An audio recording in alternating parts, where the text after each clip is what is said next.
Paul Delaurier. How are you, brother? I'm great, man. How you doing?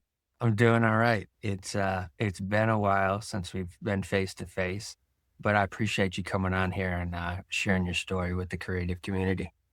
Likewise, thanks. Thanks for inviting me. Absolutely. Let me give the audience a brief introduction here for you All right. so they kind of get a feel for who you are before we dive into the conversation. You are a strategic designer and creative technologist, specializing in art direction, branding, website design, and interaction design focused on meaningful user experience. Multidisciplinary design expertise in visual communication, prototyping, and solving business and brand challenges through thoughtful design solutions. You're a senior product designer for companies like NerdWallet, GTB Detroit, and Proficient Digital Labs. Your art direction and brand strategy voice is known for blending visual craftsmanship with strategic insight to elevate brand presence across digital platforms. And in your creative portfolio, you've created a body of work which is showcased on your personal website, representing collaborations with varied clients like Harley Davidson, the Black Keys, and Hickory. That's it. That's me. It's a whole lot more than what you and I worked on together back in the day. Yeah, we worked on different stuff and even stuff that I'm probably even forgetting right now that I'm sure it'll spark back up once we start talking about it. Yeah, for sure, for sure. So let's start off with my only scripted question, which it's the only one I ever have throughout these conversations. And Okay. that is, where were you born and what was life like as a kid for Paul?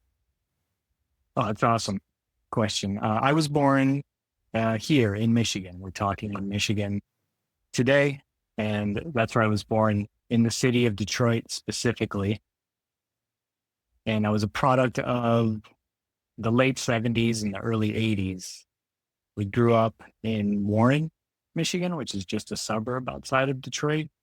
And what was life like for me? Life was, I would say, pretty typical Midwest living up until maybe until I turned about eight, 8 or 9. And then at that point, my folks got divorced. Okay. And they've been, divorced to this day. They're each remarried, but having your parents split up at a pretty young age will have, I think, changes or at least informs the trajectory of your life, my life Yeah. included. So that was, in a nutshell, that's what happened with my folks when I was about 8 years old. My brother is, I don't know, about 6.5, 7 years older than me. So he was in the throes of, being a teenager when that happened. Right. So for him, it was pretty difficult too. It's difficult for me as well, but it's been so long now that I can't imagine my parents, how they would interact today were they still married to each other. Okay. Um, this life that I have now and the parents that I have now, both sets on both sides, Yeah. makes a whole lot of sense. Whereas, when I was 8 years old, it didn't feel like it made sense, but Right now it on. does. Okay. Okay. What type of work did your parents do back then before you got divorced that you remember? Yeah, like I mentioned, we grew up in Detroit. We're the Motor City. We make vehicles here. That's Yeah. pretty much our main import. With that said, my dad was always really interested in cars and sports. So he was an engineer when I was very young. He was a car mechanic Okay. and he self-taught, actually worked all the way up to becoming an engineer. And then he actually went back to school later on in life. But Wow. that's where he started out, was a mechanic and then became an engineer at one of the big three automotive companies. And my mom took care of us. And then she would also work administration types jobs. Okay. Okay. So those were the jobs that our folks were doing at home. That's interesting. I didn't know that about your dad. My dad was a mechanic too Oh for yeah. for my younger years. And then about when I was 15, he ended up having to have lung surgery, and had to pivot because, they cracked his ribs open and cut those muscles underneath his arms. So he couldn't wrench on vehicles very That much is anymore. that is dexterous. Yeah. Wow, I didn't know that about your dad. Also, I know that you've got a history of either living in the South or you've got family in the South. I want to say, Yeah. if I remember correctly, your grandfather's from Tennessee. Is that right? Yes. Both sides of the family are from Tennessee. So even my parents, they were born in East Tennessee. Did you Um, grow up down there? Or did you always live here? I always lived here, but holidays, summers, anytime that there's a vacation or off of school, we would go back down there and Yeah. spend that time down there. So it was kind of a mixed upbringing from that perspective. I've got a older sister that is my dad's first child. She's lived there the whole time. So we would go back there to see her as well early on. So whenever we'd go there, my dad would have custody as soon as he got into the state. And so we would be able to, have her around for the time that we were there, which was, Yeah. it was kind of cool, because I didn't have that here growing up. But when I would go Yeah. there, I would always have an older sister. So it was an Yeah. interesting dynamic for That sure. is kind of cool. Like a part-time sibling Yeah. almost. Yeah. Kind of. Yeah. That is kind of interesting. So your folks are divorced as well then. Is that right? No, they were both married before. Then they got married and then had me and then had my younger sister 9 years later. So it's almost like there's 3 separate Yeah. in a sense. Um, Yeah. but yeah, they were married 52 years. My dad passed away, at the end of 21, Oh, I'm um, sorry. right after the pandemic. It was additional lung issues. Yeah. Nothing to do with COVID, just years of working in, that mechanic environment with all the Sure. dust and brake dust, asbestos, all that early stuff that was not monitored back in the 60s and 70s. Yeah. Yeah. So, Yeah. Yeah. We were straight up building homes with asbestos all the way up until the 90s, probably. yeah, exactly. How was school for you in elementary school? Were you one of the kids that wanted to sit towards the back of the class and not really be noticed or called on, or were you more interested in being up front and paying real close attention to what was going on? I was neither of those kids. Now that I think about it, I definitely didn't want to be up front, because I didn't want to be picked on, Right. and I didn't feel like I had much to prove either, or I didn't want to prove myself. I also didn't want to hang out in the back. All Uh, right. for specific, like I can remember having the specific feeling of like, I don't want my teachers to think that I'm not paying attention or I'm not engaged. I was, I just I wasn't really excited about school. So I hung out in the middle Right. section. Okay. Right on. And then how about any sports? Did you play any sports as a I kid? did. Yeah. Soccer I played when I was really young, like through, I want to say the ages of 8 until maybe 13. Okay. And then at around 13, when I became a teenager, I'm sure this is true for a lot of kids who reach their teenage, you taste change, Yeah. you start developing, you get a little bit, your adultness comes out. Yeah. And with that said, I got way more interested in art and movies and music and art creation.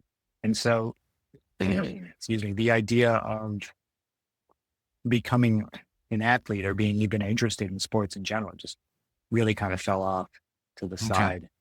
And my body was changing too, right? Like, again, you get to be a teenager, and I went from being a kind of I think a cute but round kid, like a sort of cute overweight kid, to now just a kind of overweight young teenager. And so sports was out also for that reason. Like, I didn't feel great about how I looked, so I didn't want to perform, Right. in crowds, things like that. Both of those confluences of my body changing, my tastes are also changing. Mhm. So I moved away from sports and was really, super interested in drawing, Okay. specifically like comic book characters around 12 and 13. Gotcha. Yeah, I was about to ask, what was the thing that drew you to that artistic field?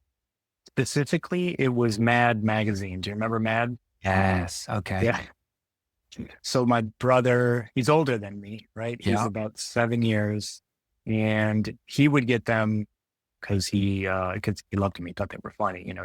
He'd read them to me. We look at them together, and then this thing.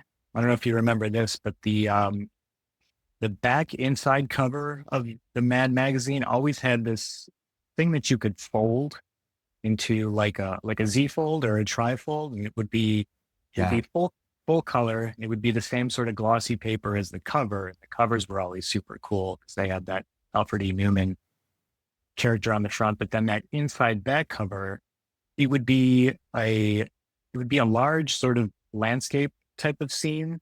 It would sort of look abstract. And then there would be words on the bottom would talk about the scene. And if Yeah. you were to fold those together, like in a Z fold, it would create an entirely new image, like a face. Take the images on the side before they were folded, and once you fold them all, you get like another new image. And then even the words would line up too. So it would create an entirely new different story. That whole thing blew my mind. Right. Like Yeah. just the fact that uh, there could be this sort of cool artwork on the back, and then once you manipulate it, it creates an entirely new piece of artwork and then an entirely new story too. Yeah. Yeah, that just like opened my whole brain up, and then I think that's what even got me interested in graphic design as opposed to just strictly fine arts. So Right. Mad Magazine was a huge portal into the arts for me. Right. Did did grandparents or anybody else in the family have any creative elements to them? No, which is No. really weird. Yeah. Yeah, I felt pretty alone in that sense. Of like, I can't really. People are really supportive. My parents, in particular, very supportive, encouraging, Yeah. but also, yeah, because there was nobody else in my immediate family who was into art or made their own art. I had to seek out friends who were interested in that kind of Yeah. stuff. We're just learning from, this was even obviously pre-internet, so learning from books or like textbooks, encyclopedias, stuff like that. Yeah, there wasn't anybody else in my family though who's really interested in artwork. Right on. Right on. Did you said you got into some music as well around that time?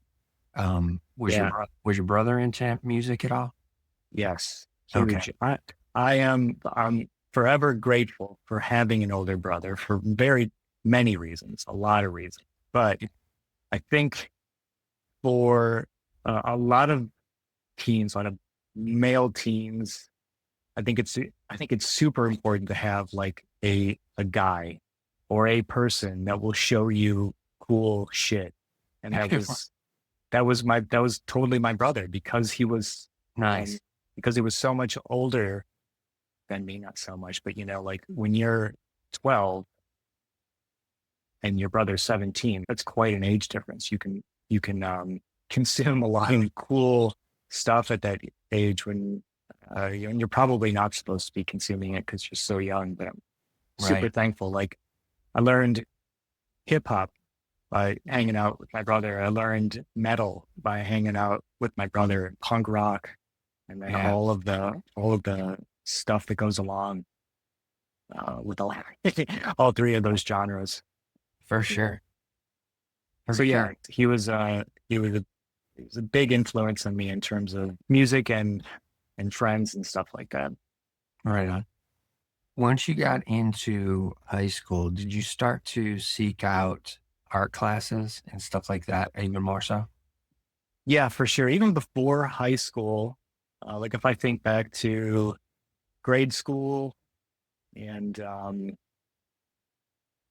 middle school, we had middle school back then, which was like seventh, Eighth and eighth, ninth. seventh, eighth, and ninth. Yeah, that was in one school district. Now that I think about it, when I moved to this system that I went through high school, it was ninth through 10th.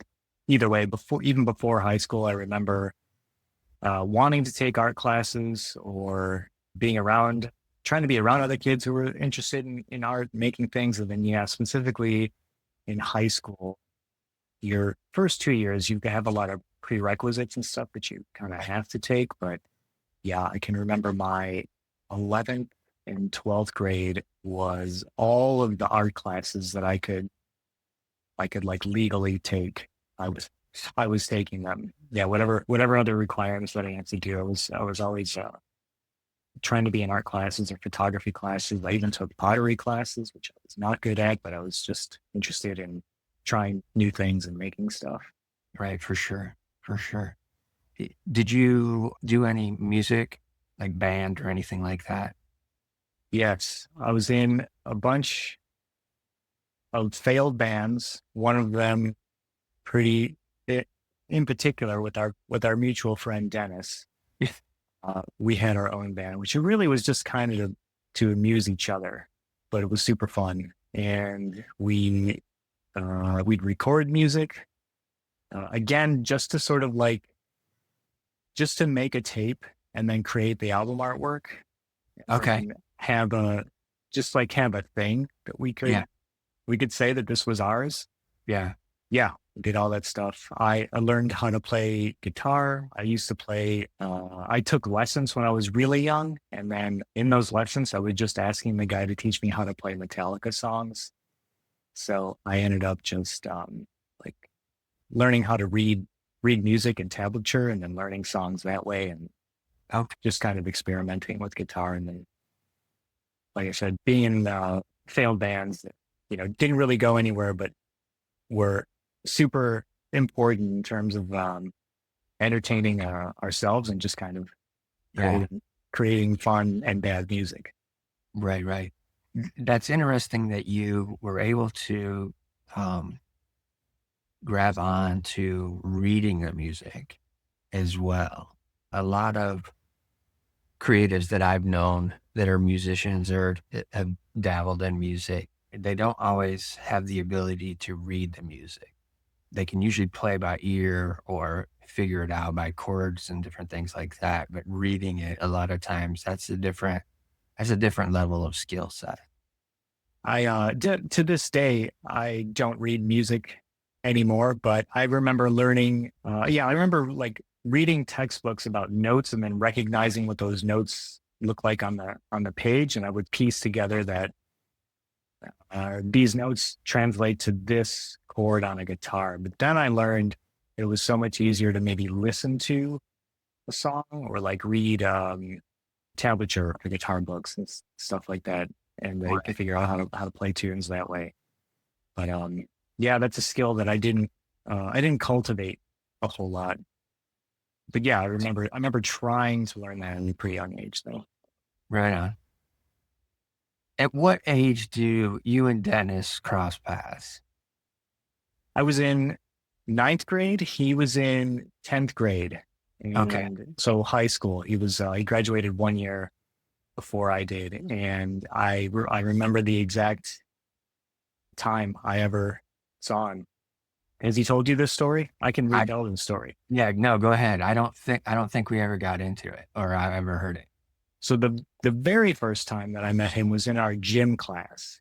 And it was like a free gym Yeah. day. Yeah. It's like unstructured play. And he comes up to me, being the entrepreneur that he always is and was. Yeah. And he tried to sell me a water purifier because he had, I think he was working with a family member who maybe was trying to sell these. Maybe they had like an affiliate offer going on Yeah. or something like that. So he targets who he probably thinks is a pretty easy sell in me. And by the way, I'm in ninth grade, he's in 10th grade. Neither of us really have any money. But anyways, he tries to sell me a water purifier. And the way that he tries to sell me is he says, you can key in this thing and the filtration system is so good that water will come out and then you can drink that water. Oh, So wow. that's how he tried to sell me. And I ignored him. And I don't remember much else about that interaction. And then I also don't remember seeing him for a number of months after that. There was that gym class, and let's say that was in the beginning part of the school year, and then maybe after a couple of semesters, say mid part of the school year, I remember walking into my photography class for the first time. It was like class number one for me, and I walked through the door and I look in the classroom just to see if I know anybody, if I want to sit with anybody, and guess who is sitting at a two-top table by himself, makes direct eye contact with me, waves his hand up in the air and sort of like Yeah. bringing me over. And that's how Dennis and I actually met, is in that photography class. I sat next to him and what do? We started talking about music and movies and artwork. And we became instant friends, like that scene in Step Brothers Yeah. where they have a 2-second conversation and then they both realize we become best friends. Yeah. We didn't actually say that out loud, but thinking back, that's probably how it actually happened. We just had so much in common back then that Yeah. we became friends. Yeah. That's very cool. Like, I never heard that story. So Yeah, that's awesome. That's awesome. Now, from that perspective as well, I also know both of your personalities type to an extent. yeah, And it's pretty extreme in terms of what Dennis's personality, especially from our conversations that him and I have had at that point in time in life. yeah, I imagine I've always known you as more reserved, a lot quieter, more of a thinker than an interactor. yeah. But at that time, was it a scenario of, okay, he's more outgoing. I can hang around him. I don't have to talk. I don't have to do this or do that. Was it a scenario where you were able to navigate a school a little bit more easier with someone like that as a friend? That's a good question. First of all, you're absolutely right. Our personalities couldn't be more different. Yeah. He's a type A personality, very outgoing. I'm just the opposite. But if I think about a lot of the relationships that I have in my life, even if I think about my brother as well, my brother's just the opposite of me, but he and I get along together really well. And I think it's that I like people who are different than me. Plus, I like people who are not normal, like Yeah. who are a little bit On the edge? like interesting, like have a perspective, and they're not allowed or they're not afraid to talk about it or to really share their feelings, to have like real conversations. Those are the types of people that I'm drawn to, Dennis included. Yeah. And probably I wasn't able to realize that or really articulate that at a young age, but I have to assume that there was something inside of me that felt that and drew me to him. And if I think about a lot of my friends, they're kind of like that. I'm to most of my friends, I am the straight guy, like you said. Like I'm a little bit reserved Yeah. and stoic and all of that stuff. And Right. maybe that's why I seek out those relationships, because I haven't cultivated that personality of my own. So I appreciate it, and other people are like being around it. Yeah. It's definitely always interesting when you have people that are like that. Yeah. You don't have to worry about something getting boring, or most of the time conversation is never boring. Um, Yeah, exactly. I mean, I can't tell you the content of some of the first conversations that Dennis and I had. I mean, it's just not appropriate, especially since we're all adults now. But yeah, like I like the absurd. I like talking about that stuff and thinking about that kind of stuff. yeah. As you're moving through high school and you're getting closer towards that end, Dennis is going to go off a bit earlier than you are. Mm. Are you starting to think of, all right, what am I going to do after school? Am I going to go into photography, be a photographer, or am I going to go into art? What are your thoughts about what you're going to do after you get out of school? I knew exactly what I wanted to do. I wanted to be a graphic artist. I was pretty focused on going to school, like continuing my education and making cool stuff on computers, because at that time, computer, this was sort of like in I wouldn't call it the golden age, but the first time a Macintosh computer was going to be used for like creative work. Like Yeah, really that blew my parents gave me a Macintosh just out of high school. And I got access to all the Adobe applications like Photoshop and yeah, Illustrator. And so again, this blew my mind open again, because I was getting way more interested in commercial work yeah, and creating like graphic design, but like, specifically like concert posters yeah, or like literature or, magazines or something like that, like something that I can actually make and then sort of hold in my hand. Like, I just got really interested in all of that stuff. So I knew even in like my senior year of high school, I was doing like fine arts stuff, and I was on what was called the National Arts Honor Society. But okay, I was kind of removed from like wanting to do fine arts. Like I knew a lot of kids that were going to go to college and like pursue a fine arts degree.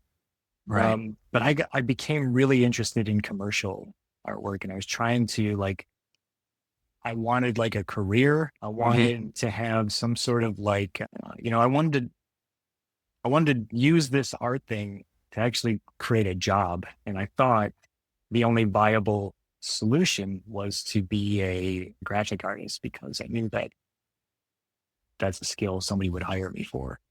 So right, I was pretty aware of that at I guess, a relatively young age.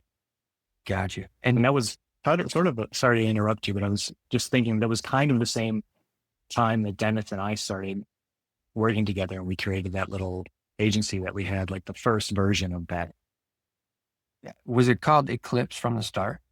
Yeah. Yeah. Yeah, Actually, the very first name, which we pretty quickly changed, but the very first name was Eclipse Layout Services. yeah, yeah, And somebody, maybe it was a client, or maybe it was somebody else that gave us the feedback that like, oh, you kind of sound like a mortuary, like a layout service. That does not sound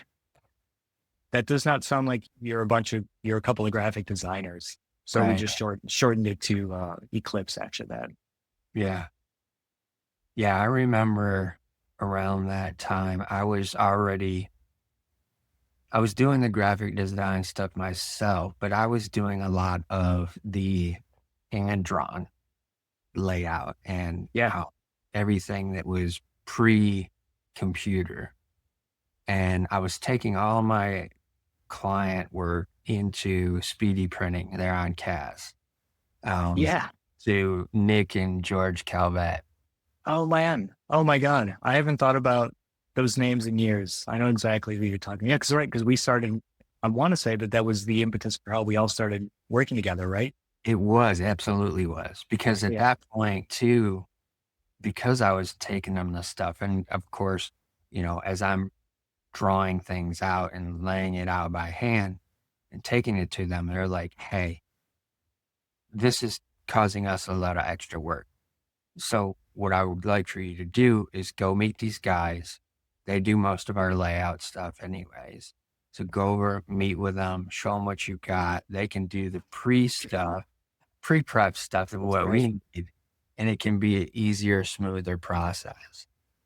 And so Now, now remembering all of this. Yeah, yeah, that was the instance of where I'm like, okay, they gave me a phone number to the office, which was in Dennis's condo.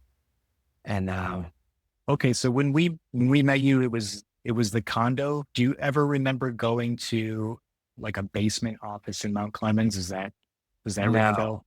Okay, no, so this was actually that. Okay. yeah. All right, so let's pick up at the basement office about that, how that started out. Yeah. So when we first started, it was in like our business was in the basement of my parents' home that I grew up in like post high school. And we did the whole nine. Like we made a brochure for ourselves. We took headshots. We wore suits. We would to try to get business. We would actually go into small businesses like nail salons or like pager stores. 'Cause Yeah, this was even like pre cell phone, and we pitch ourselves like literally walk up to people who was like standing behind a cash register or a table, introduce ourselves, tell them that we can do their advertising and marketing, and leave behind a business card. And yeah, so that was like our client acquisition model. And then so we got a couple of clients, and then we got this steady client. It was this automotive publication, and that was like reoccurring revenue. We had this thing that we would do every Wednesday, and it would give us X amount of dollars a week. So now we're like, man, this is like a business here. yeah, This person's revenue was like 80% of our business, but it gave us the gave Dennis the confidence to like rent an office and like kind of turn this into like I guess a proper studio. So found this space in the basement of an insurance office, like a car insurance office. That was the top floor, yeah, and we shared this basement space with another studio that Dennis was friends with from like a job that he had held, like another newspaper publication, sort of a like a small newspaper publication. So those guys had in one room really, and then we had another room okay, in the back, and we would toss work back and forth to each other. Like sometimes they would hire us to do things that they couldn't do, and vice versa. But that was the first office that we had, which was in the basement of that insurance company um, yeah, in Mount Clemens. And then yeah, spaces changed a couple of different times, but I guess when we first met you and started working with you, that's when he moved the office into the condo that he lived in. So this yeah, room was upstairs, and our office, basically the living room, became yeah, our office at that point. So yeah, now I'm super curious to think like the guys at Speedy Printing, they give you our contact information. They say, go see these guys. You yeah. come over. Do you remember what you saw when you first met us? You're like, look, because that home, he was there for a really long time, living and working in there. And Yeah. even I lived there at one point, but I don't recall of like what year you came in, or like even what state that office was in at that time. So do you remember what you Yeah. saw when you first walked in?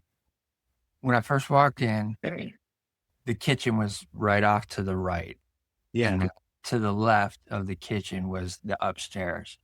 Yeah. And so you walk in, go down this small hallway that leads into the living room area, which is where the office was set up. Yeah. And Dennis had his desk pretty much right in the sight line of the door. So I Right. walk up to the door, knock on the door. It was open, just the screen door was closed, and he just waved me in. He's like, "Come on in." Just a stranger. Yeah. Come on in, friend. And I'm like, "Hey, Nick and George from Speedy sent me over here. I'm Rich." He's like, "Oh yeah, yeah, come on in." And so I walk in, and I think he even had a poster of the Eclipse Productions up on the wall next Sure. to his Yeah. desk there. Yeah. Um, and then I walk in, and then I'm like, "Oh wow, there's another person in here." And then I see you over on the right side of the room because you had your desk was butted up against, if I believe, it was the kitchen wall Yep. where it Yep. separated the two. Yep. That's probably right. And then I just sat down and started talking to both of you about what I had going on, what I was trying to do with them, and that kicked everything off. That was it. Yeah. Did I even, when you walked in, did I even turn around? Did I like, You acknowledged that I was there, yes, but you didn't turn and sure, completely listen to the conversation. You were busy sure, working. sure. Yeah. I was probably listening to everything, but being sneaky, like not like pretending like I wasn't listening, but probably listening. I remember doing that a lot. Yeah. Wow. Okay. So that's the first time. And then that kicked off, I don't know, how many years did we work together? Many, right? Yeah, many. It was always a back and forth scenario of either something I'm doing or something that I was involved with. Because at that time too, I was working at Tubby's, and so I was doing things there, managing the store, but I was also trying to do my own side stuff. Yeah. Uh, and I had a clothing company at that time where I was trying to produce clothes. So I get my hang tags and stuff printed with Nick and George at Speedy, and then, Yeah. come over and bring different things to you guys in terms of stuff I need laid out to be able to go back to them and get it printed out. Um, Yep. not probably, I would say not to, at some point in time, I remember there was a period where we didn't interact much, and that was probably around the time that I attempted suicide in Yeah. those days. I I didn't know that about you. I don't think I've known about that until just now. I didn't know that you went Oh, through that. I'm really sorry. oh, wow, okay. Yeah, because what happened was working at Tubby's, realizing working there, I was not gonna be able to move up because my intention was I wanted to move into the advertising department at the main corporate Oh, offices. like, okay, got it. And I was at the store that I was at that time the CEO's personal store. Oh, So interesting. he had his own store, and then he was also the CEO of the company at the time. Yeah. And I'd had multiple conversations saying, "Hey, I'm going to school in Florida, trying to study graphic design. I want to go into advertising and, move up into the office." And I presented my portfolio like 3 different times throughout the time I was at school, which was only 2 2 years plus an additional semester after sitting out.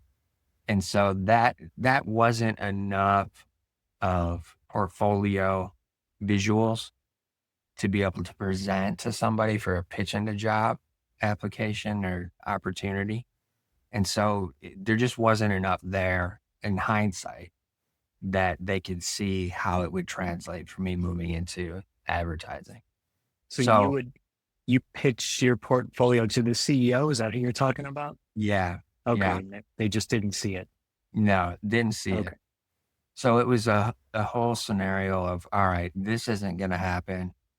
And then two, they were having me train franchisees people that were going to have their own stores. They would have to come Okay. to my store. I would train them. And then I would go to their store for like the first week of their opening and help them get their employees going, that kind of stuff. And my manager, my district manager at that time, was engaged to the daughter of the CEO. So he was about to, Okay. get tied into the family that way. And the Okay. conversation between him and I about, all right, where's this in-store opportunity going to go? I'm already a manager. I'm training franchisees. Like at some point, I need to level up in terms of pay. Yeah. And he came back and said, you're capped out at your pay level. So I wasn't even going to be able to get more money for training these people that would go on and have their own stores. Oh, so So they gave you this responsibility, but it didn't really come with any monetary gain. no, not at all. And Oh, so the whole situation was just, it was starting to be crushing to yeah. me, as a creative, thinking about future opportunities, that kind of stuff. And the clothing company wasn't taking off like I had anticipated. One of my first gigs with the clothing was an opportunity to sell at Lollapalooza at Pine Knob. And for the audience, Pine Knob is kind of like one of our local music venues where everybody comes through when they're coming to Michigan. That's right. Yeah, I guess if you don't live around here, Pine Knob doesn't make any sense, but you're absolutely right. So it's exactly what it is. Yeah. And so I was able to set up at the Lollapalooza. A buddy of mine was working as an event coordinator there. And so he had got me the opportunity to set up, had me set up right at the front of the gate where everybody Right. was going to come in, right by the ticket boxes. Good spot, prime real estate, everything. Then there wasn't anybody else set up in that area either. Everybody was more towards the concourse, going towards the seating area. And I had given, right before everything got moving, after I got set up, I had taken some stuff over to Robert Stansler. I don't know if you remember that name at all. Mr. Made in Detroit. Yes. He was the original owner of Make Yeah. Detroit. Yeah. Yeah. So I had taken some of my designs, some t-shirts and hats over to him and said, hey, designer to designer, just wanted you to have some of my stuff set up over here. And that was probably the biggest mistake that I made of that entire day. Really? Yes. I wouldn't think that would be a mistake because it's kind of a nice gesture. Like you just said, from one person that's doing the same thing, like a respect type of thing, right? Yeah. That's how I thought of it as well, right? Sure. And my stuff was all embroidered. Even my t-shirts were embroidered. T-shirts were embroidered, my hats were embroidered. I didn't have anything that was silk screened really. Yeah. And not long after that, the tour managers for Lollapalooza came over to my table and they said, hey, we're going to have to ask you to close down. And I'm like, what? What are you talking about? Number one, who are you? First off, because I don't, my buddy's the one who got me set up. So I'm not talking with him. I don't know who the tour people are. Yeah. And they're like, well, we're the management for the tour. We've got all these other venues, our vendors rather, that are set up. And we have a kind of an exclusive arrangement with one of our vendors that we wouldn't let anybody else sell t-shirts and hats and stuff other than, just the tour merch. And I'm like, well, who is this? And they're like, well, it's made in Detroit. And I'm like, Yeah. my stuff's not even like his stuff. Like my stuff is more, at that time I was designing what in my head was more environmentally friendly type stuff. So my designs were based around unity and respecting the earth and different things like Yeah. that. And that was all automotive inspired, right? Yes.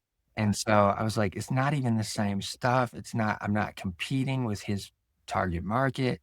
They're like, yeah, but we already have this agreement set up. We're going to have to ask you to close down.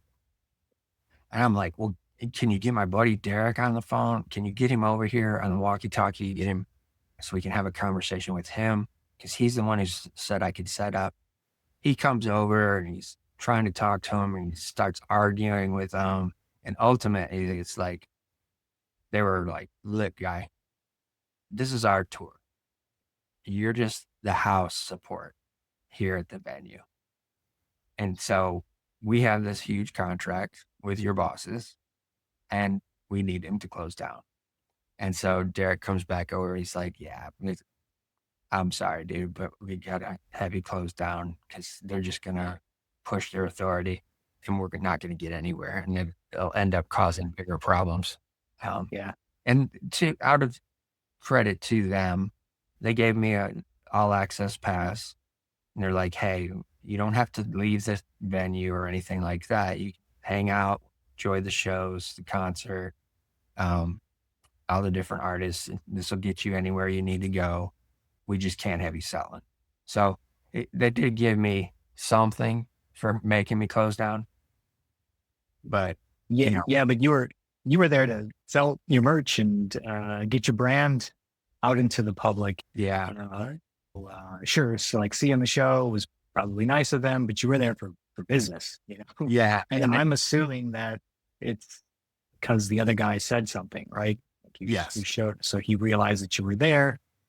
He maybe made a stink about Yep. it. That's how the story goes. Yep.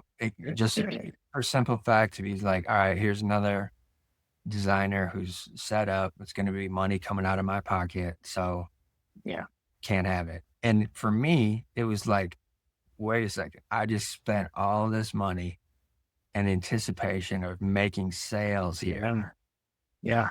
So that on top of the situation I'm experiencing at work, right? My day job, it's like a crushing blow. Like I'm Yeah. defeated. I have no backup plan for selling this product outside of that day at Lollapalooza. Yeah. And so the week and week and a half after that was just soul crushing to the point where ultimately I just attempted suicide because I didn't have any idea of how I was going to get out from underneath this weighted debt that I had created here. Ended up spending 6 weeks in the hospital, inpatient, and then did 6 weeks outpatient after that. And so, yeah, that was my experience from that perspective. Man, I'm sorry. I didn't know that was going on. I didn't know that you went through that. Thanks for sharing that story with me. I'm sorry you went through that.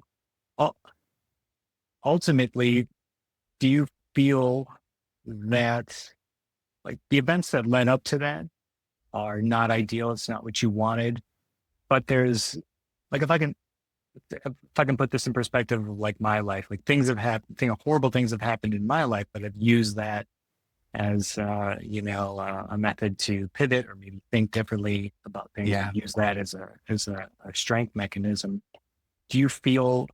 How do you feel about that situation today and your mental state now? Do you feel like it's been informed by that part of your life?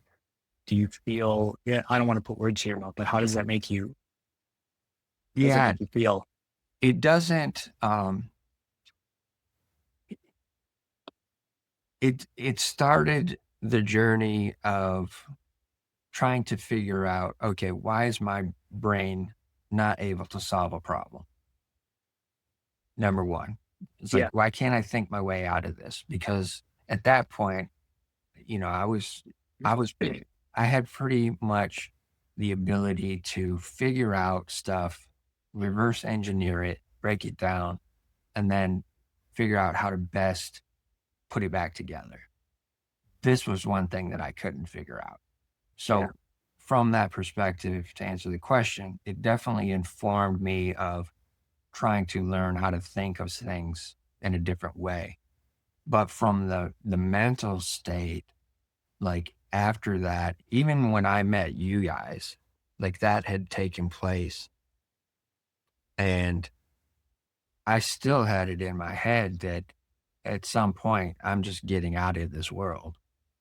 Like it wasn't a thought process of I need to heal. It was still it was still a thought process of, I'm creative. I know I can do these things to potentially make some money. So let me try and figure out how to continue to do this. But at whatever point in time, if these things don't ever work out, then I'm going to check out again, or at least try to. Right. So you had one foot in this world and one foot in the afterlife. Like Yeah, you were not convinced that this world was right for you yet. correct. Yeah. Correct. Wow.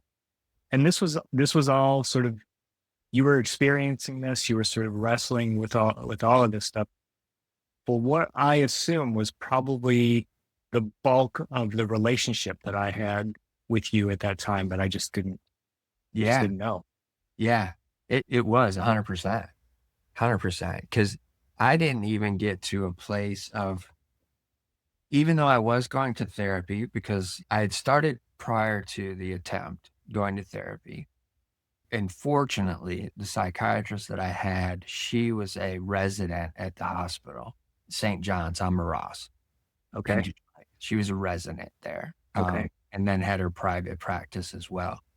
So when that took place, my parents were able to just call her up, and she's like, okay, take him here. I will meet you guys there, and we'll get everything situated and address the scenario.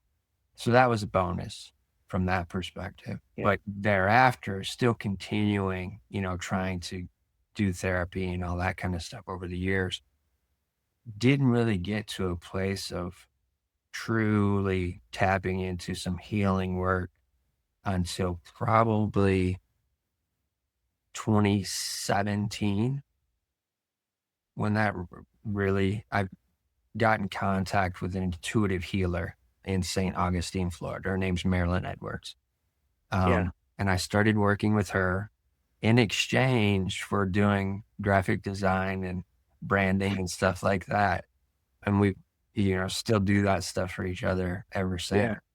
But yeah, Oh, it's been a that's journey. that's kind of cool. And even more so, like you can use your skills and your experience to make relationships uh, Yeah. with other folks, like with Marilyn here, doing design work for therapy. Yes. Yeah. Do you still see Marilyn to this day? I see her online and we converse over phone and stuff. I've met her one time, and that was 2 years ago now. Yeah. Threw up my hands thinking, because of the pandemic, coming out of the pandemic, everybody was, struggling to find work and everything, clients. I was like, I'm just going to go Yeah. work for somebody else. And I had some interviews set up in Florida. So I traveled down there to the Tampa Clearwater area, did these interviews. Again, nothing panned out. They were either looking for three people, the work of three people for this one position. Oh, yeah. One one company specifically, it was for promotional products.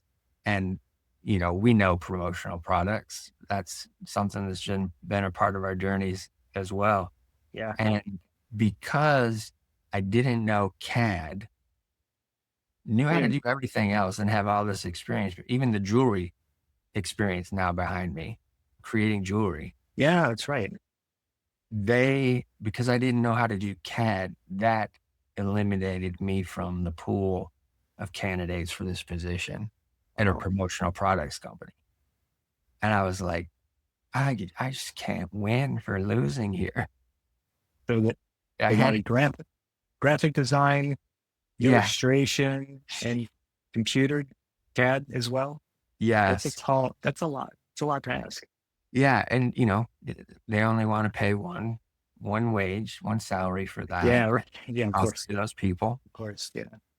It ultimately ended up that I was just going to have to turn around, come back to Michigan. But I was like, I'm on the way to here in Florida. She's in St. Augustine. I'm like, there's no way after this amount of time working with her that I cannot see her face to face before I go back to Michigan. So I drove Sure. up and over across the state, met her face to face, and it was just like what we do when we're on a Zoom call or just that phone call. It wasn't really any different. So I was able to Yeah. do that, but yeah, took a That's while great. to get there. And you still have a relationship with her Yep, though? Like, yep, still work with her. that's At great. different point, things will come up that I'm not even aware of why it's coming up.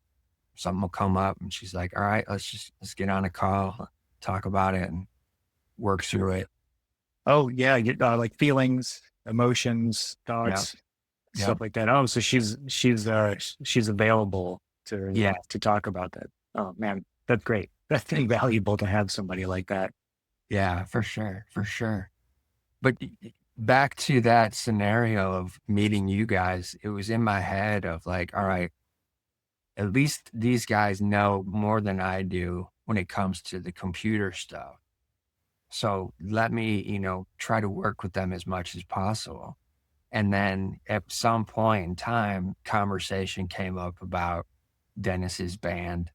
And then he knew from that experience because when I came out of the hospital, I had to find another job. So I went out to Pontiac and got a job at Industry Nightclub, if you remember Industry Oh, back then. oh yeah, yeah, of course.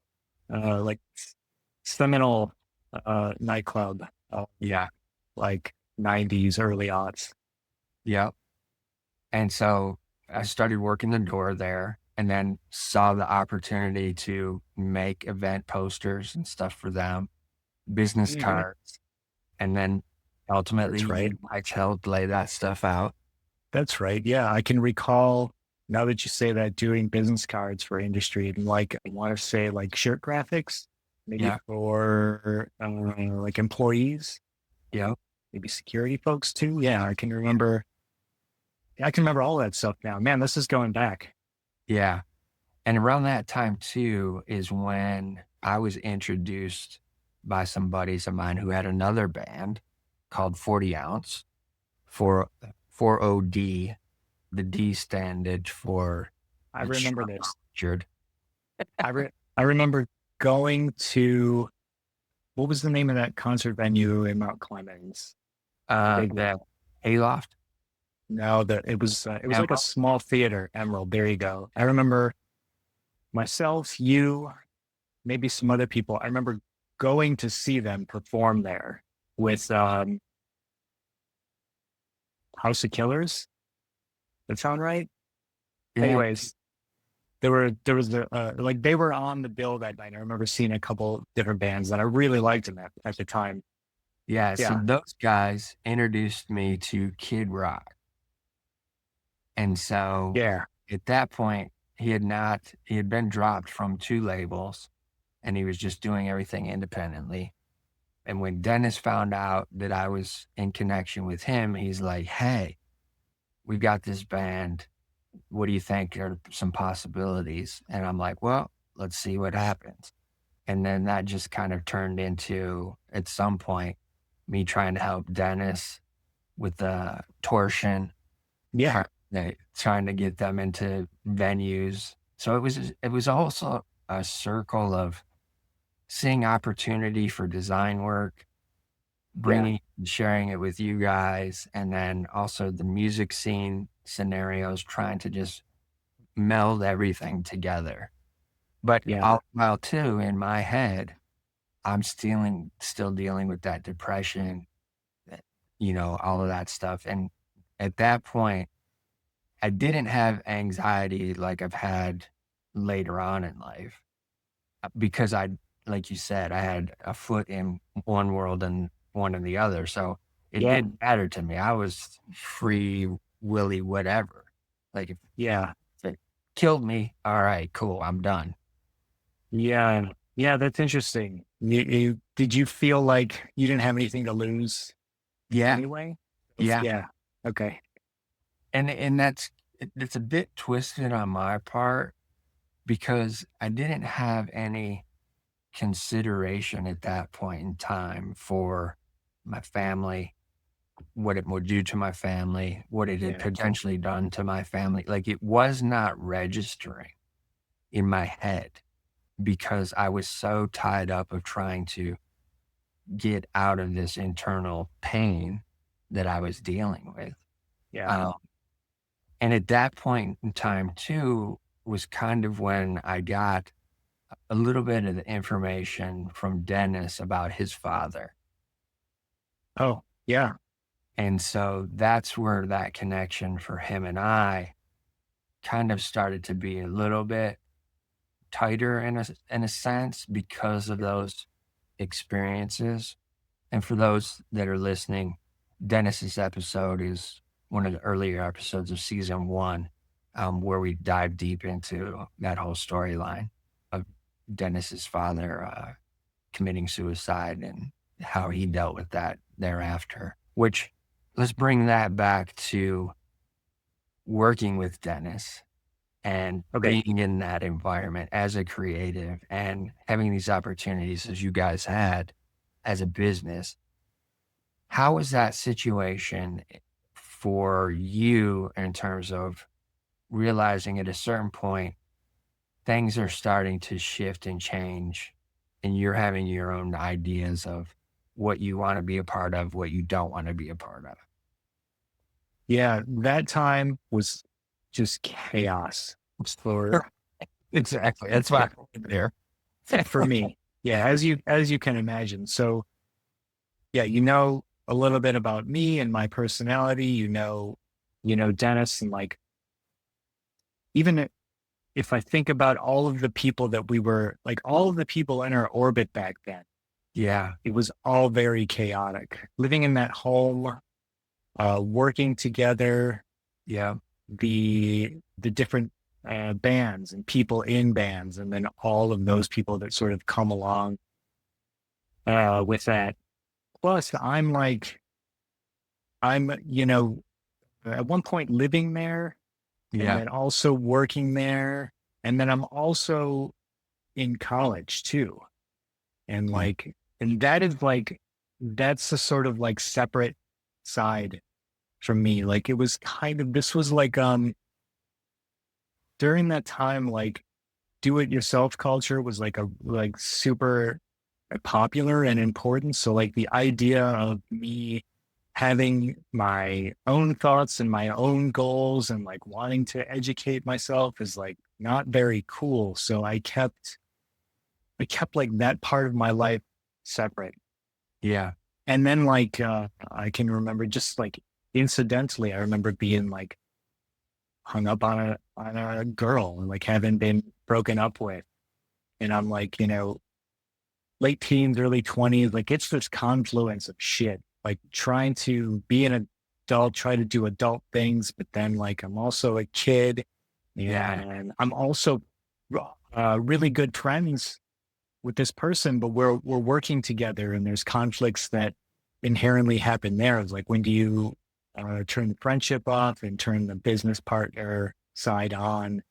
Right. And yes, so like, how do I navigate through all of this stuff? And the answer is not good. And everybody, like it just was not, it was not easy. And in hindsight, probably not good. But much like I was saying earlier, there's like horrible experiences that you go through, that I go through, everybody goes through. I can use that as a, mechanism to like learn from, or learn what not to do, or how not to interact with people, so on and so forth. Yeah. Um, but all of that said, I certainly wouldn't want to relive that time. This time seems much more optimal Yeah. at this Oh, point. yeah. I get it. I get it. Y- As I remember back as well, during that time, Dennis was starting to work with some other bands. And I Yeah.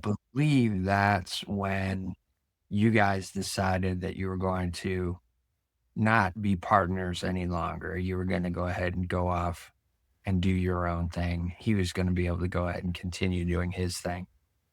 And also, too, around that time was where I was starting to see some of the things that were taking place in his life that were destructive, for the easiest way to explain it, because of stuff that he was dealing with mentally. Yeah. And it was like, all right, if I stay around this too much longer, there's a potential for me to end up getting locked up. And that was a fear because I had just come out of the hospital. And when you go into the hospital, especially for mental health issues and or suicide attempt or something like that, it's presented to you that this is a 72-hour hold. But what they don't say is that after those 72 hours, you're not guaranteed to be able to go home Oh, because okay. at that point, your doctor is in control. Oh, And I if see. and if you don't if you're not up to par to be able to go back out into the world and into society, your doctor's not going to allow that. And my doctor did not. Oh, So I was literally locked in. So in my brain, once I was able to get out, get through the day program, and then back into regular life, I was like, all right, no matter what I'm doing, there's no way I'm getting locked up in any kind of situation where I can't exit and get out of. So I'm thinking, all right, some of the stuff that Dennis is doing, because it's a party life for him at that point. And mhm. especially too when you're around bands, local bands, big bands, whatever. That's just part of the process of that world. And For so sure. Dennis was fully bought in on it. And I'm seeing it, and I wasn't really too much into that side of things at that point in time, or really ever. I just never was a big drinker or definitely wasn't into drugs or anything like that. And Yeah. and Dennis walked down that road a little bit farther than probably most people that we were around at that point in time. And so it was Yeah. always in my head of like, I've got to start to distance myself slightly because I don't want to get out with him and get the cops called on us and end up going to jail. So I was starting to wean myself out of that scenario also. Yeah. Yeah. And it was no love loss scenario. It was just, I can't afford to have an opportunity arise where I'm going to get locked up. So it was a preservation scenario of not getting put into a confined situation again. Yeah. No, I know exactly what you're talking about. I think I know exactly what you were going through because I too had to distance myself. Yeah, we had to stop working together. I moved out of the condo. I had my own goals. I had my own life. I wanted to Yeah. explore the things that I was interested in, and yeah, kind of move away from that previous existence and those people and all the kind of feeling bad and baggage that went along with it. Yeah, for sure. Yeah. At that point too, I believe this is the time when you kind of, was it your dad's house that you moved back into? Yeah. Started? Yeah. I was going to, I was going to buy a new apartment, but it wasn't ready. So there was a period of time where I moved in with my dad. And that was when you and I started doing a little bit of work Yeah. together. Yeah. I remember you coming over and we'd sit, jam on some of your illustration stuff that had to get like print ready. Yes. Yeah. That's when I was doing more, started back doing the t-shirts and stuff, with the Yep. Motor City clothing line. Yep. Yeah, I remember that. And at that point, what does your thought process look like in terms of, all right, I'm going to try and make this on my own, and these are what my potential goals are? Or are you still trying to figure it out at that point as well? what was I like? What was my kind of overall Yeah. What was your sense of overall? like my life? Yeah. So I was, I moved out there. It was with my dad. I think I had, at that point, I had got a pretty steady job. Yeah, I had saved up enough money to buy an apartment, but like it wasn't ready. There was still sort of like this building was being rehabilitated, and they weren't done rehabilitating the building. And this was downtown. This was in Detroit. My dad Okay. lived all the way up in Sterling Heights, but I had like I'd kind of like made that transition, so to speak, already from like living this uh, kind of like chaotic, a little bit bohemian life. I'd gone through schools. On the other side of that, I had, like I said, found a pretty steady job and all of that stuff. So I felt like I was already, on my way, so to Yeah. speak, or like I had some things going for myself. And really, that all goes back to me. If I think about like what I got interested in, art in the first place and design in the first place was like making commercial things, like being valuable to other people, or like being able to create something and sell something. And so I was always interested in like commerce and business making and stuff like that. Yeah. And so when so at that point in my life, this is before I'd moved to that apartment that I was talking about. I was living with my dad. I had already had like a steady job, so I felt like, oh man, I'm like becoming like an adult here or something. Yeah. I feel like things are kind of gelling. I'm doing work. I'm doing work that I'm proud of, and employed and all of that stuff. So it felt different, but pretty good. Okay. And at that point as well, when you get this new opportunity, and as you're saying it, I'm starting to remember, yeah, you moved downtown Detroit, Yep. started working in that area too, right? Yeah, I did. This was probably back in 2008 that I'm thinking about it. And yeah, for a period there, I lived downtown and I worked at a small agency down there too. So for me, it was like, it was really cool. It was the life that I had kind of wanted, because I don't like driving. I don't like cars. It's very ironic that we live where we live, but I'm not a big car person. And I remember being so happy that I could either walk or bike to where I worked at the time from the place that I lived.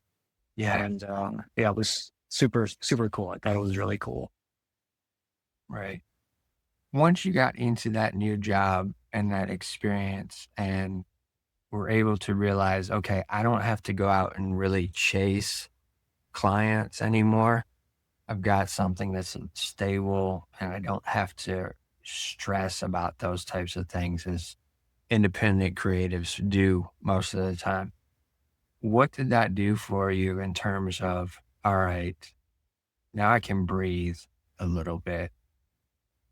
Let me start moving in this type of direction. And what was that direction? You can I can breathe, but that doesn't mean that I don't have imposter syndrome. That doesn't Okay. mean Okay. that doesn't mean that I don't think my work sucks, or that I'm not as talented as some of these people that are like working at bigger agencies than I am. At the time, I was working at a pretty small boutique type of agency. We had really specific clients, really small clients, and yeah. So it's sort of like I exchanged one set of problems for maybe a new set Okay.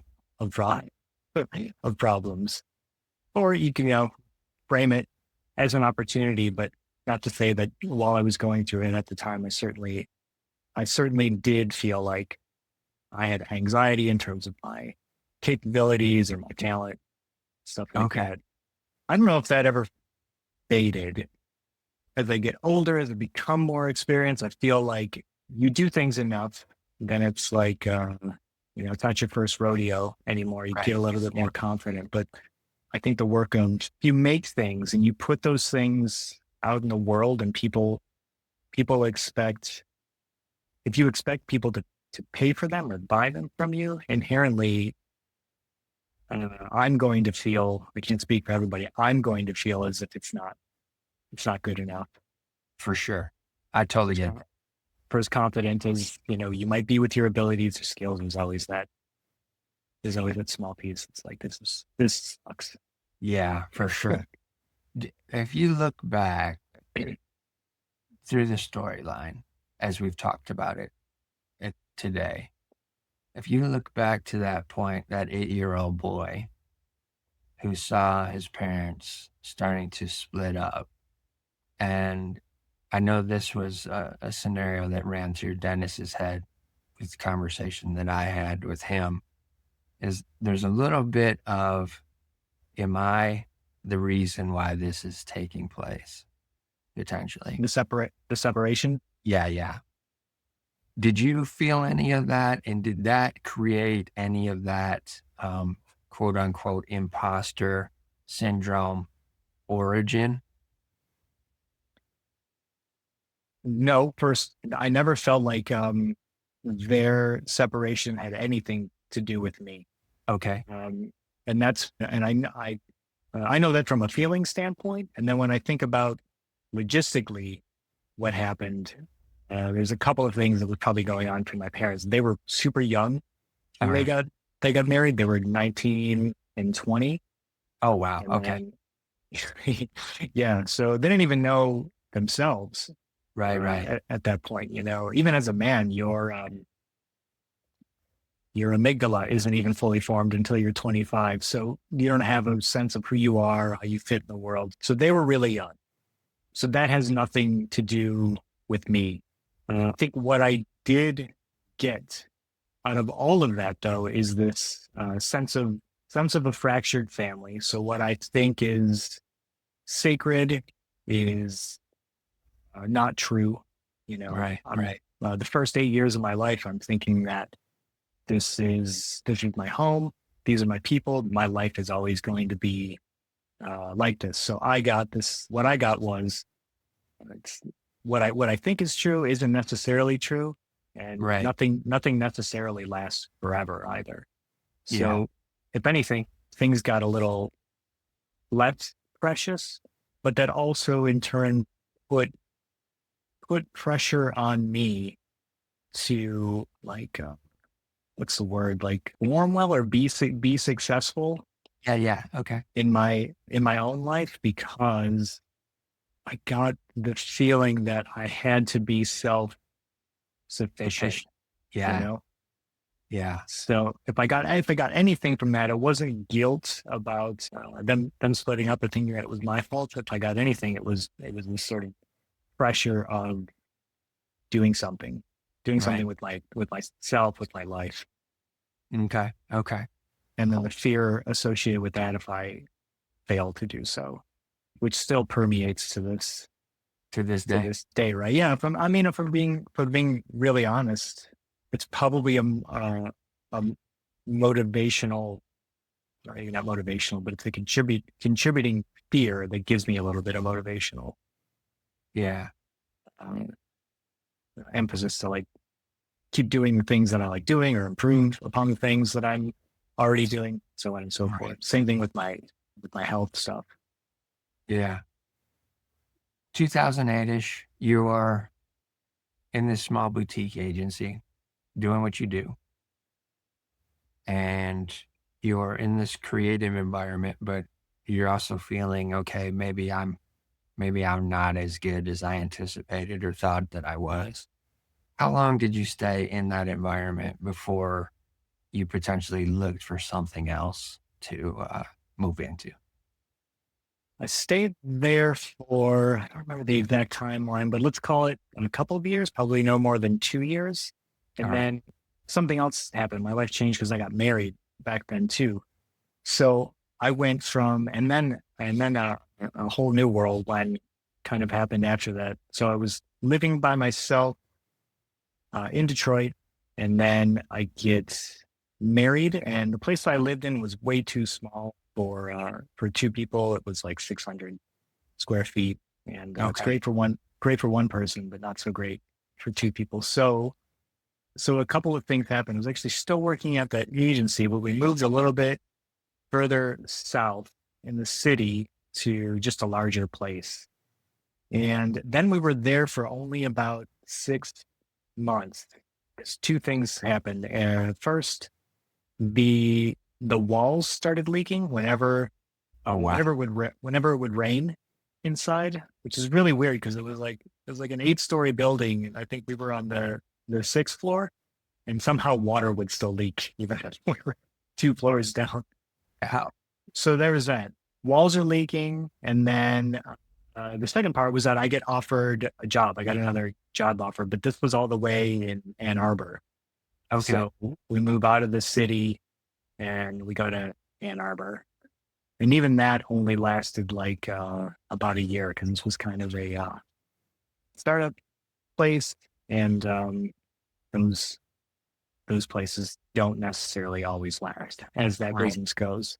Yeah. Uh, so yeah. So anyway, so flash forward to being there. Even that changed the trajectory of my career a little bit because previous to taking this job at the startup, I had always worked in ad agencies or marketing Yeah. agencies doing like art direction, graphic design.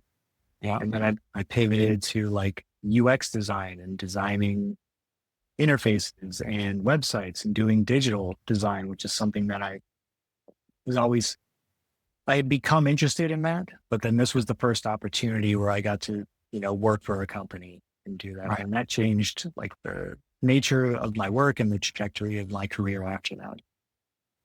But even being in Ann Arbor, like I said, we were only there for about a year, and then we moved back here to this side of town, and now I'm there in this home since then. And that was, I guess, 12 years ago. I've been living in Okay. this current home for about 12 years. Gotcha.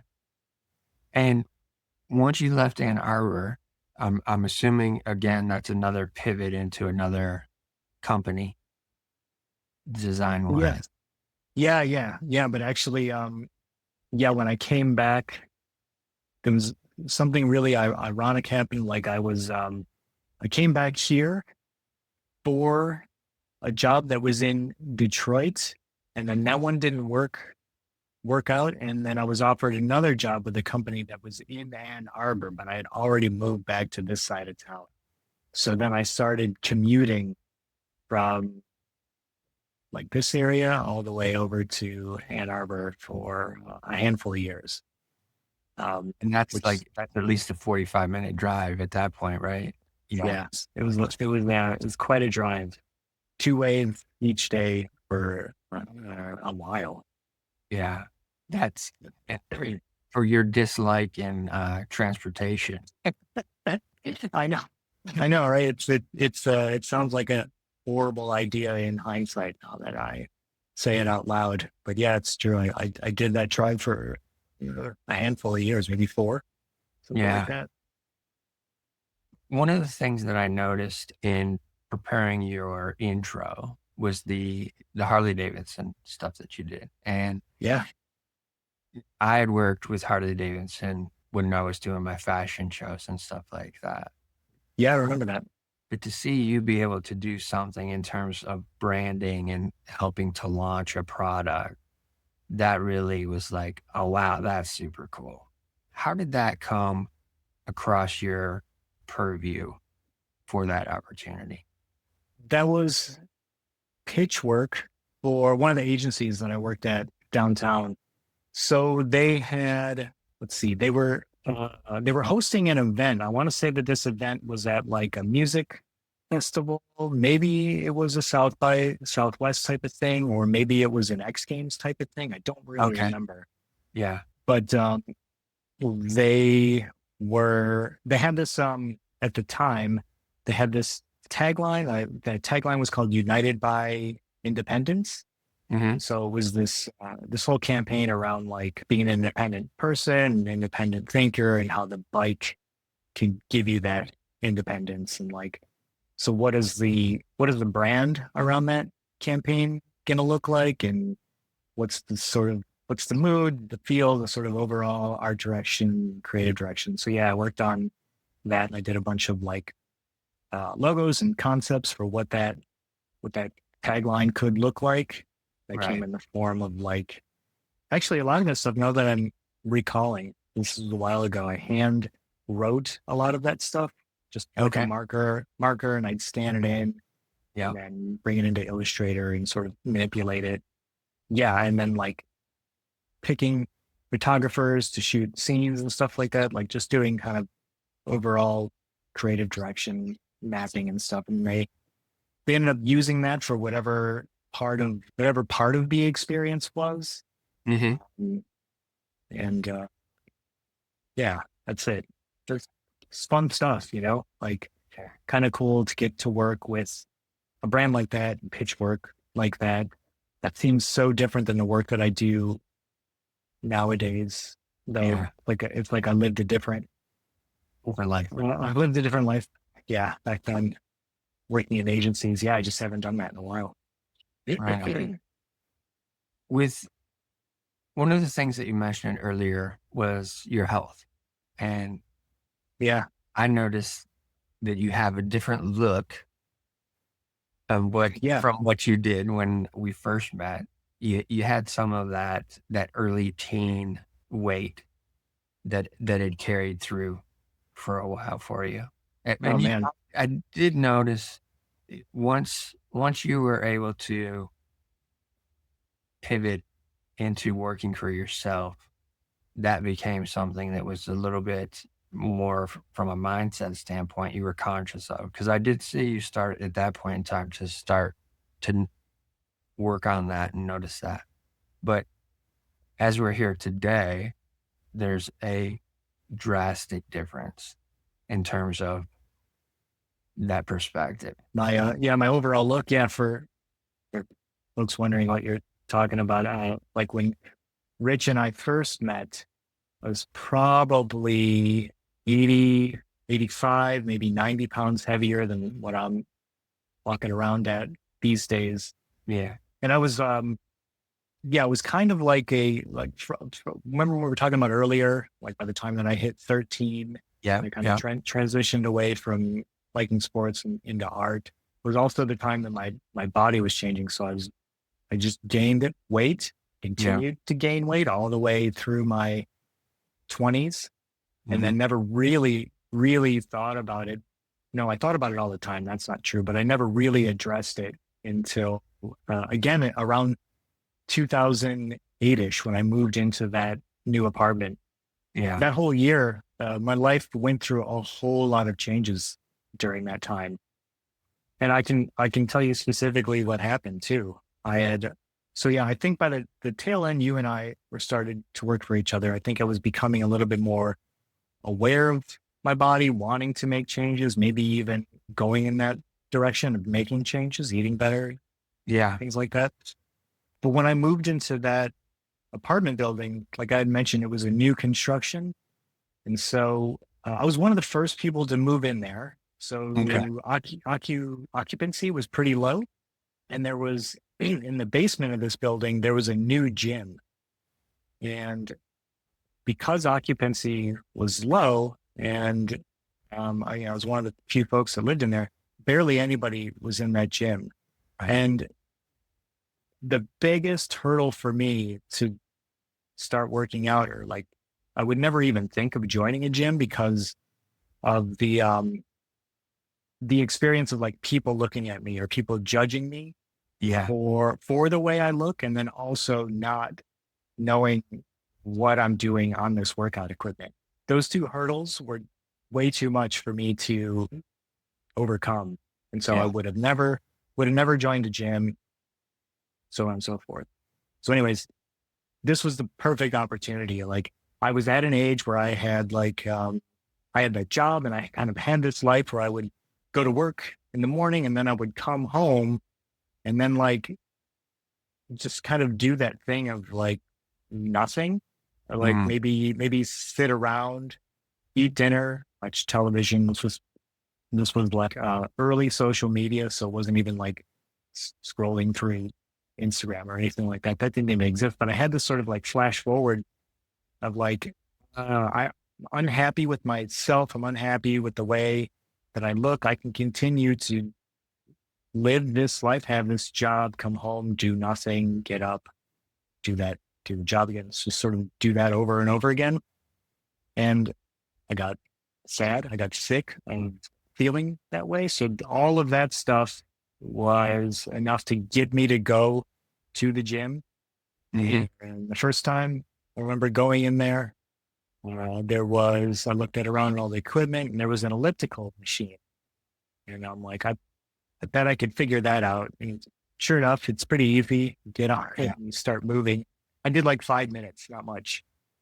But that was the first time that I had ever worked out in earnest. Like I had actually ever done any exercise in earnest. Yeah. And that was something.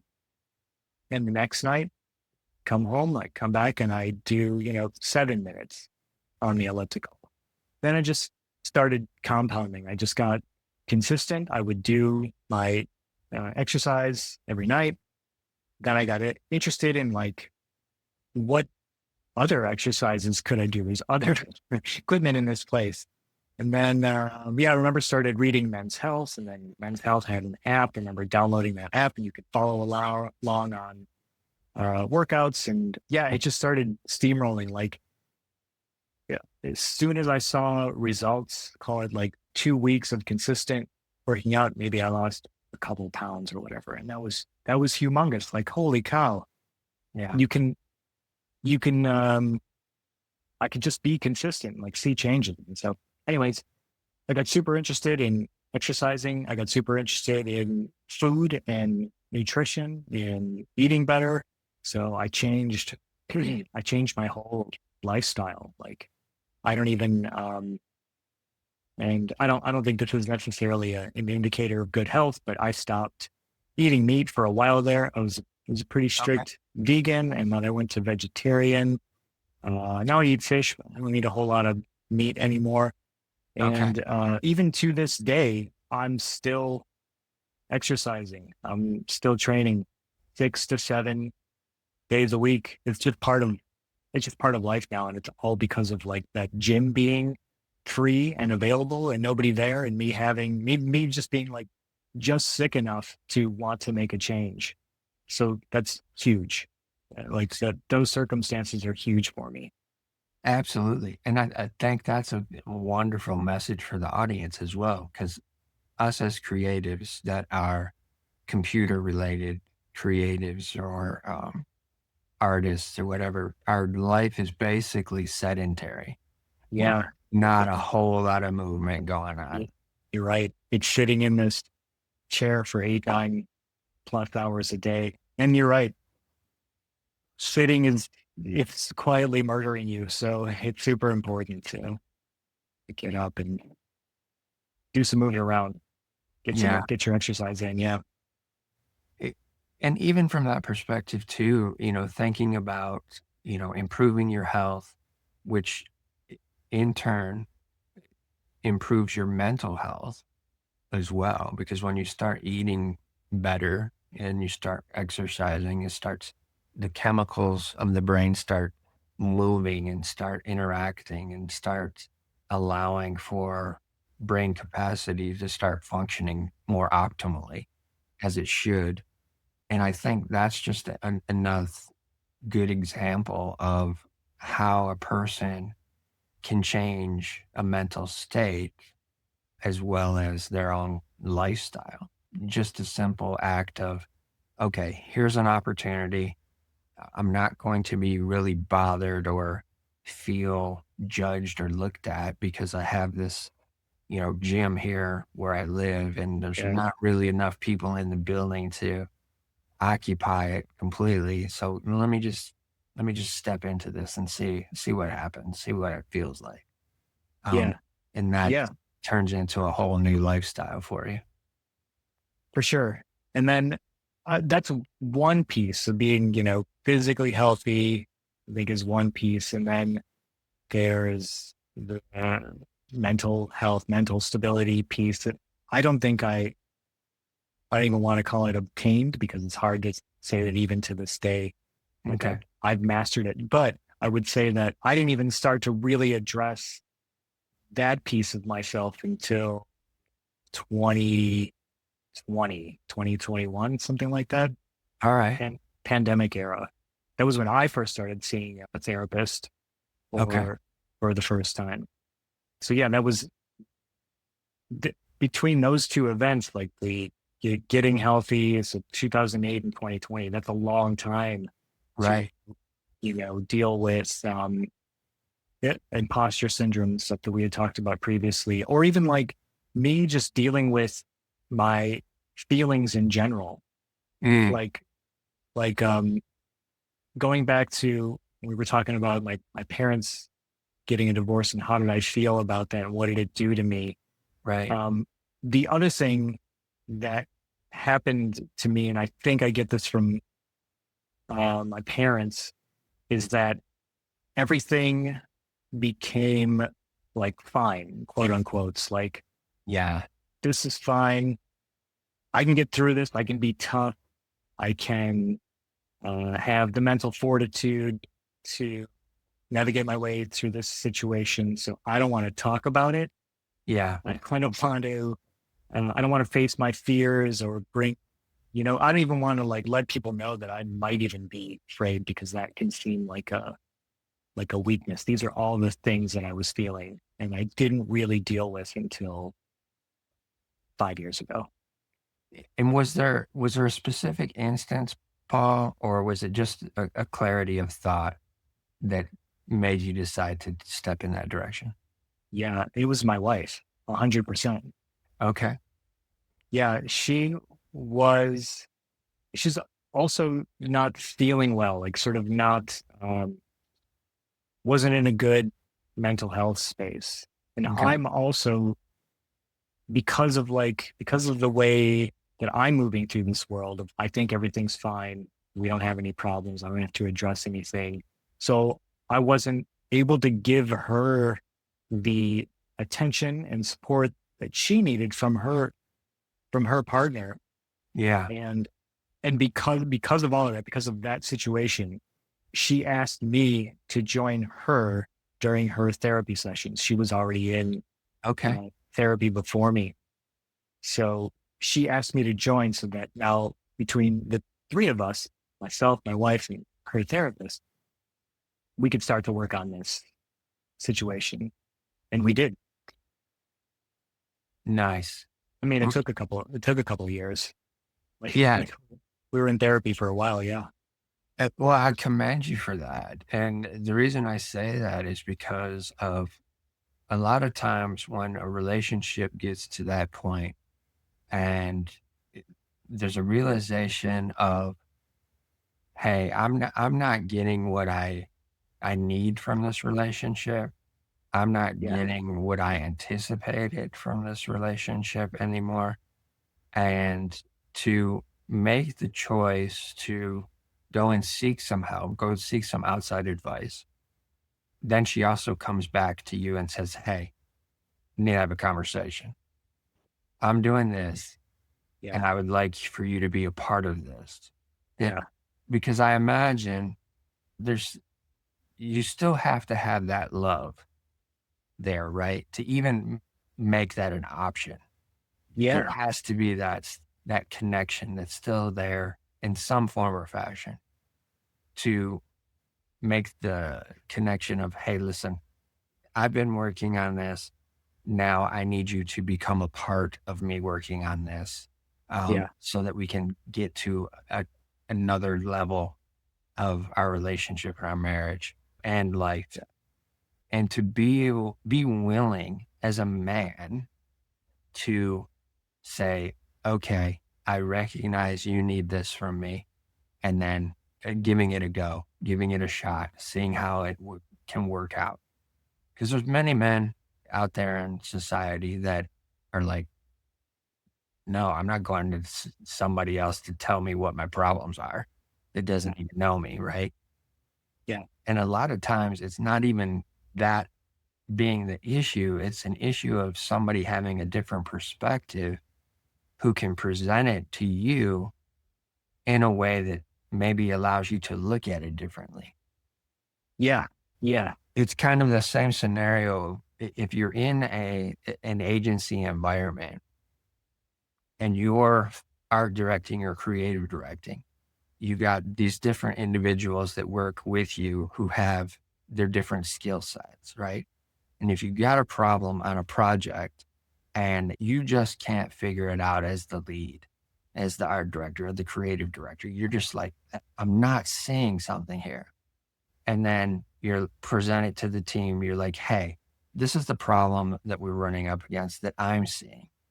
Does anybody else have any perspective, or can you think of another way that we can turn this in a different direction? It's just that whole scenario of creative thinking and working with your team that now as a couple you've developed because you have an outside person coming in to help you work through these ideas and these thought processes and these feelings, right?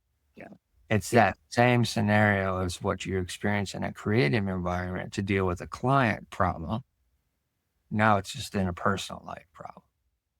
And many times as men, we have the aversion of stepping into that. Like, we don't want to be seen like that. We don't want to open up about that. And I know from my part of my journey, in terms of getting to a place of finding some healing, finding some relief of my internal struggles, I've always been somebody who I want to find that solution.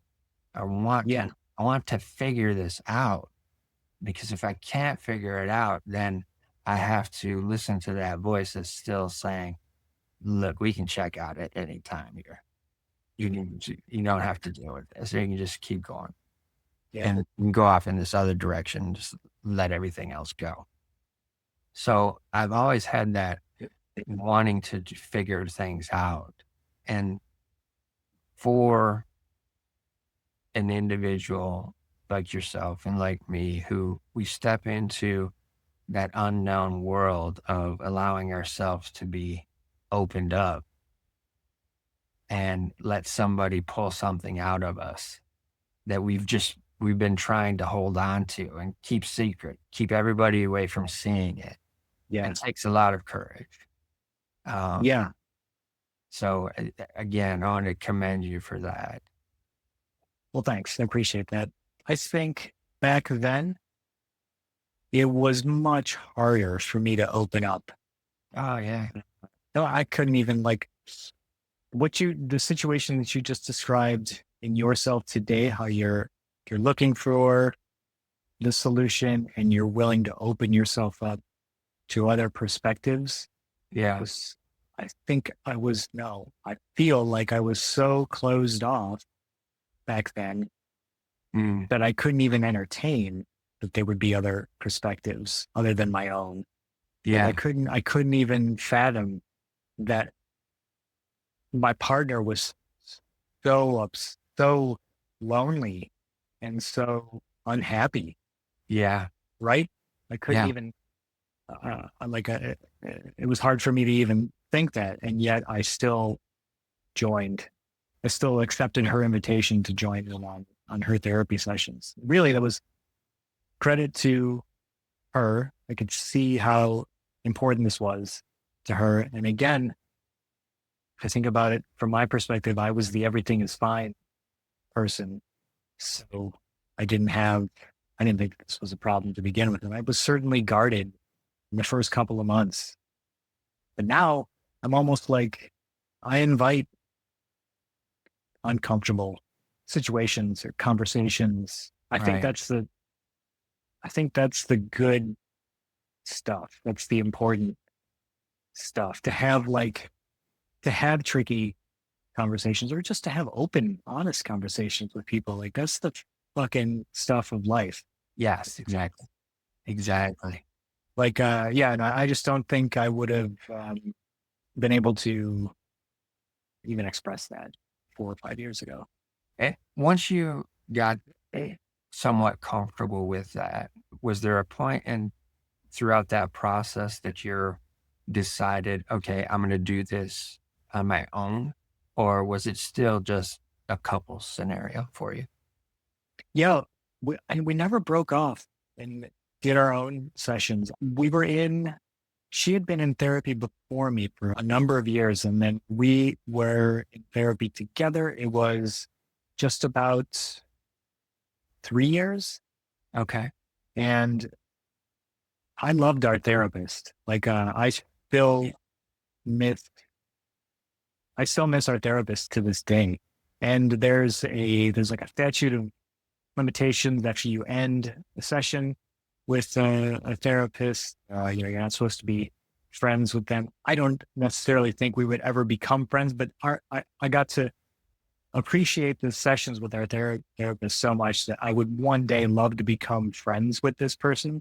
Yeah. So it's like so after being in therapy and then like the thought of breaking off on my own, or like finding another therapist just didn't enter my mind. Plus, I felt like the whole point of therapy is to get to a space where you're feeling maybe more comfortable, more confident, or you can express yourself better. Whatever sort of change that you were looking for, Yeah.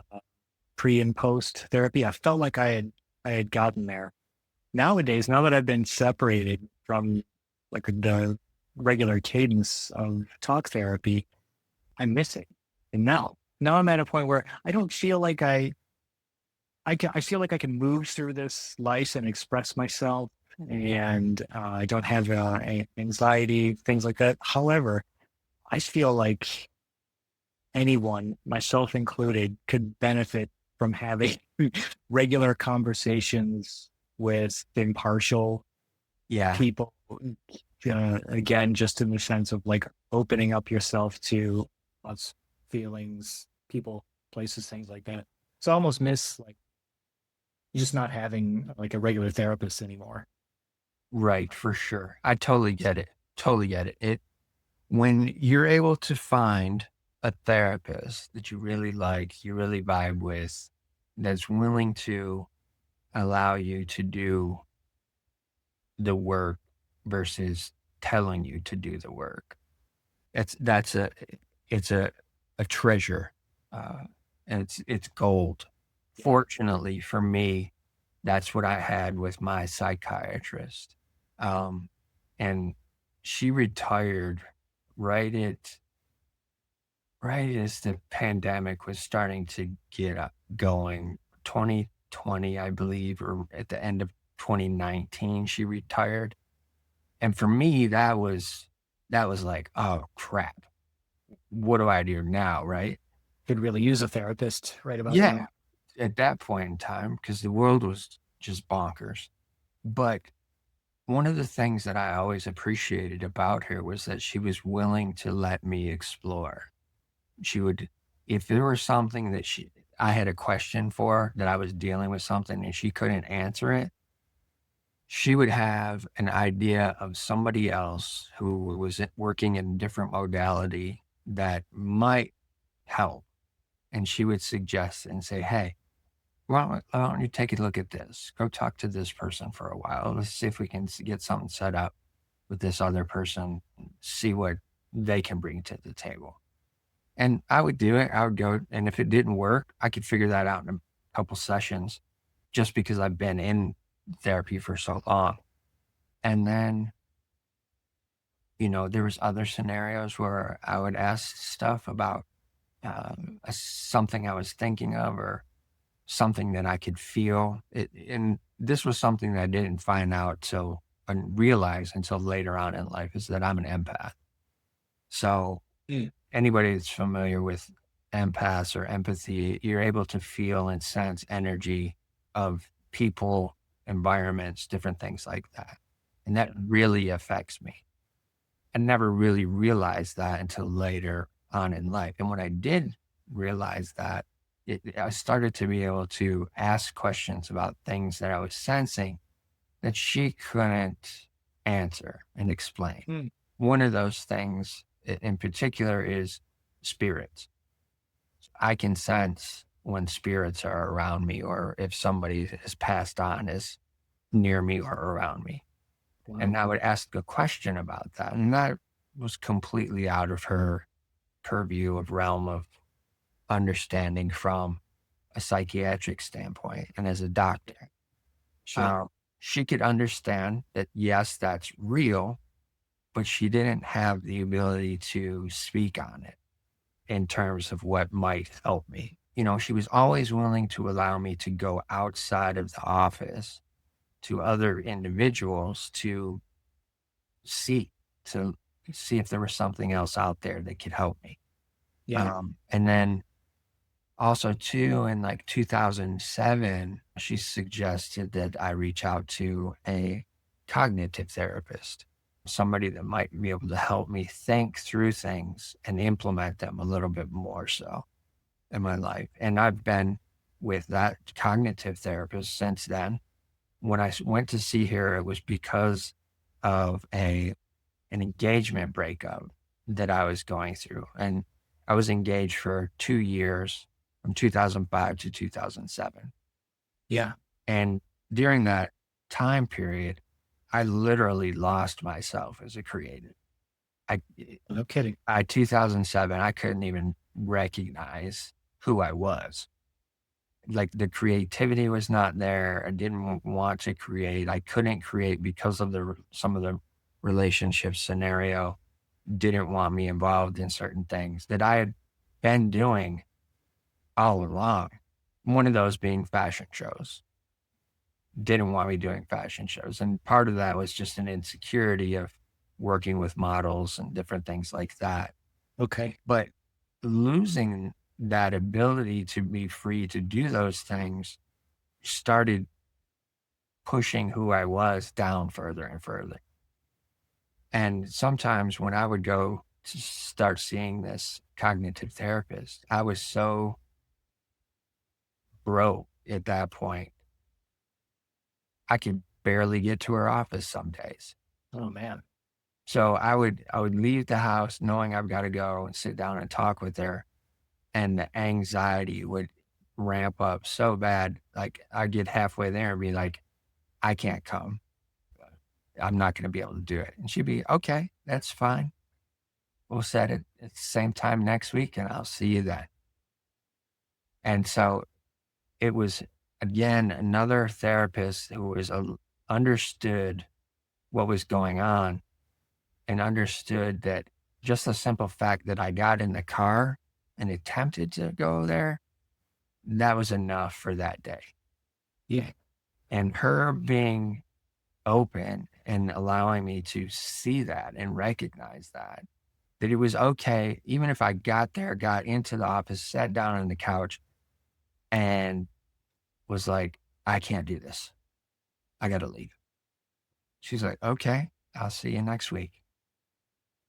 So That's one of the that's things, really important for you at oh, the time. very much so, very much so. And that's one of the things where, again, commending you on being an advocate to participate and, engage in that way. I think that's so important for the creative community to hear rather, that there is an opportunity to heal. Oh And man. Yeah. you just have to be willing to take that step. That's true.